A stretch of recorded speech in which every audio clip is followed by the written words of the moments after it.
नमस्कार, आवाज इंडिया में आप सभी का स्वागत है। मैं हूं सीमा।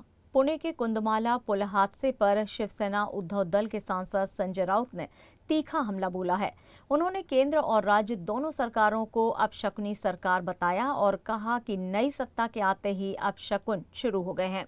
राउत ने कहा कि विकास के नाम पर केवल भ्रष्टाचार हो रहा है और हादसे पर कोई जिम्मेदारी लेने को तैयार नहीं है। उन्होंने प्रधानमंत्री द्वारा स्थापित मालवण की शिवाजी मूर्ति के गिरने को भी भ्रष्टाचार का प्रतीक बताया।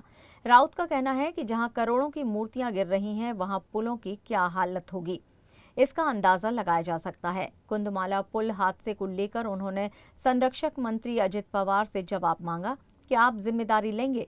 राउत ने ये भी कहा कि इस पुल के लिए केवल 80,000 रुपये मंजूर करना मजाक है, जबकि 10 से 15 करोड़ की जरूरत थी।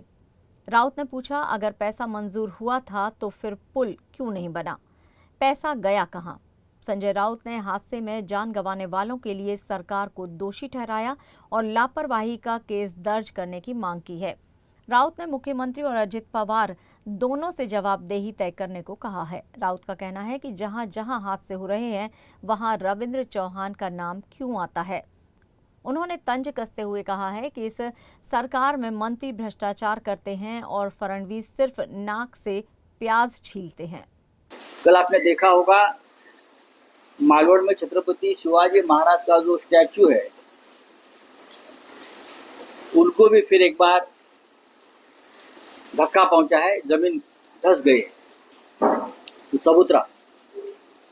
बाद में पुणे डिस्ट्रिक्ट में इंद्रायणी नदी के ऊपर का जो एक ब्रिज है वो टूटकर 100 से ज्यादा लोग पानी में बह गए। उसमें से अभी भी 40 लोगों का अता पता नहीं चल रहा है।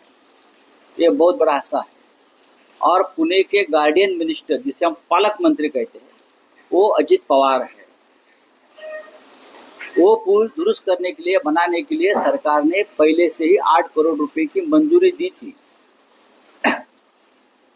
लेकिन सरकार के ट्रेजरी में पैसा नहीं है, सब लाडली बहन में चला जा रहा है।